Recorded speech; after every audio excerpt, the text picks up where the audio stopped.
be with you. and also with you. A reading from the Holy Gospel according to St. John. Glory to you, O Lord.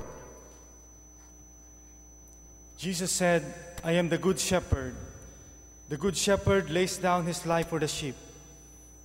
The hard hand, who is no shepherd, nor owner of the sheep, catches sight of the wolf coming and runs away, leaving the sheep to be snatched and scattered by the wolf. That is because he works for pay. He has no concern for the sheep. I am the good shepherd. I know my sheep, and my sheep know me.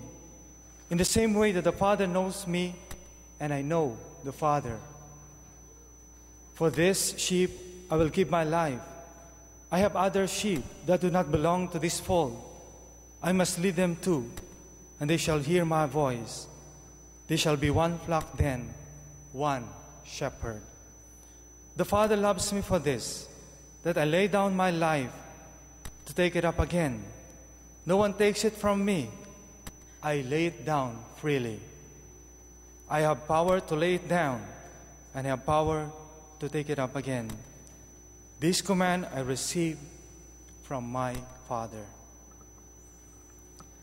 Brothers and sisters, this is the gospel of the Lord. Praise to you, O Lord Jesus Christ.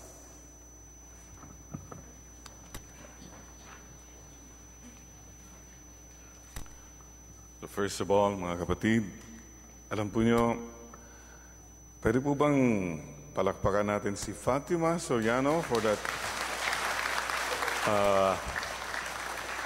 yung magbasa po ng Braille, yung by touch lang, at siya na rin mismong gumawa na, no? In-encode niya, something like that. Wow, Braille, yung paki-Braille mo nga yung pisngi ng katabi ng mga tagyawat, baka may message dyan. Anyway, mga kapatid, and this is the gospel of the Lord, no? Kanina, no? Meron nga isang lector, pagdating sa dulo, sabi niya, this is the end of the world. So, anyway, mga kapatid, you see, today's Good Shepherd Sunday. Mabuting pastol, at kung babae, pastola, ano? Pastora, siguro po. At lahat po tayo, in any way, ikaw, ako, lahat tayo nagiging pastol. We shepherd people. Whether it's a little child, maybe yung kampanya mo, o yung kongregasyon mo, o maybe yung bayan mo, leaders, no? By the way, malapit na po ang election. We'll be electing our pastors, our leaders. Meron pong kwento na sa mama umakyat sa langit. Pagdating niya sa langit, ganun pala langit. Not much fun, but it's clean, ganun. Tapos sabi raw niya, St. Peter, excuse me, dumiretso na po ko sa langit. Pwede po bang makita ko yung hell? I'm just curious. Oh, sure, sabi ni St. Peter. Binaba siya sa hell, and wow, pagbukas pa lang ng hell, gosh, beautiful, disco, everybody's having fun, ang saya-saya. Talaga naman, nandun lahat mga barkada niya, ano sila, no? Kita-kita lahat doon. So, time to go back. Pagbalik niya sa langit, after a while, sabi niya, St. Peter, can I make a request? Sabi niya, ano yan? Sabi niya ni St. Peter, I think I like yung hell. Doon na lang ako, parang mas masaya doon, maganda doon. Sabi ni St. Peter, it's your call, it's your choice, you know. Well, anyway, gusto ko na ho talaga, doon na lang po. Decided ka na? Opo, doon na po. Okay. So, bumaba siya sa hell. Ang pagbukas ng hell, wow! Eto na, impyerno, ang dami mga monsters, galit lahat doon, ang lungkot-lungkot, ang dilim-dilim. Pumunta siya sa action center sa hell, sabi niya, Mr. Taning, excuse me lang ho, bakit po nung una kong dating dito, ang saya dito, ang dami mga banda, gano'n. Ngayon pong namatay na po ako, bumalik na po ako dito. Ang lungkot-lungkot pala, nakakatakot dito. Bakit po gano'n? Sabi raw ni Taning, well, alam mo, nung una kang dumating dito, nagka-campaign pa kami. Ngayon, nakaboto ka na. You have already voted. Sisters and brothers, paalaala lang po sa lahat ng mga pastors and leaders who will be elected. Ano po ang mabuting pastor? Ito pong hinihingi namin sa inyo. Our request, our demand, that you become good shepherds. And what is a good shepherd? Well, number one, ang sinasabi po sa gospel, my sheep hear my voice. Paano ka madidinig kung wala ka? Sa mga magulang na nakikinig ngayon, how can your children hear you if you're not present to them? In other words, presence is important. Hindi lang yung physical presence. Kasi may mga absentee pastors, absentee parents. Alam po nyo, may backlash po yan.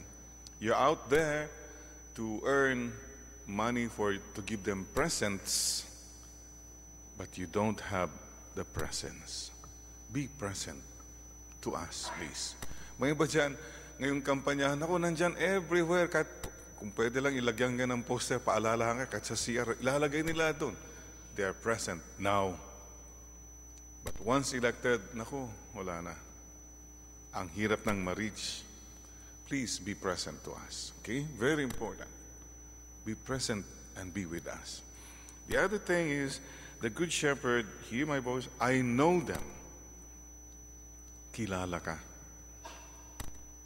Whoever you are, being magulang ka man, do you really know your children, your grandchildren? Alam mo ba talaga ang nangyayari sa kanila? Parang out of touch ka eh. Meron kang sariling mundo and they have their own world. Chill ka ba sa kanila? Chill. Wow. Ano yung chill? Paano pinagsasabi mong chill? Yan po mga linggo ng mga kabataan yan. Yun ba yun? Oh, if you're a teenager, you don't even know what's happening. Diba? Sure ba? Ayan. Not sure ba ka na? Parang pinagsasabi mo. You see, even the language they speak, you must know. Diyos? Okay, charos. Yan si Fatima nakaka-relate. Wala yatang nakaka-relate sa audience. Panay mga middle-aged na nandito. What I'm saying is, you must know your people.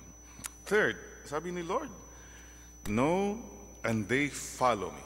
Okay. Paano sila susunod sa'yo kung hindi mo naman alam papunta mo? You are a leader. Lead us. Ituro nyo sa amin saan pupunta. Kung ikaw wala kang idea where to go, so ano mangyayari sa atin? Dadali mo kami sa bangin? Dadali mo kami sa desert to starve us? So please, show us the vision and the mission. And I gave them eternal life. A leader is a giver. Hindi taker. Mga leaders na iba, panay take ka ng take. Hindi para sa'yo yan. You give. And you give not only material goods, please. Bilang isang magulang din. Whatever, anong shepherding ginagawa mo, give not only material things. Give us a sense of respect, a sense of dignity, a sense of freedom, a sense of joy, a sense of personhood, a sense of nationhood. Kasi po, mga iba, mentality nila, basta pera-pera lang lahat yan, tapos na yan. O, anong problema mo? So, ito, bilhin mo ito. Ikaw, tumahimik ka na, yan. You can't pay everything. Please believe, hindi ho pera lahat. Money can't solve everything in this life. Give us something more than just that, okay? And finally, ano po ang tunay na good shepherd? Sabi dito, we shall never perish. No one can take them out of my hand. Ayan. Ang good shepherd protects. Inaalagaan ka. Hindi ka niya pababayang mawala. Ito po ang napakahirap minsan sa mga magulang. You have to protect your children to the point na nagiging unpopular ka. You know,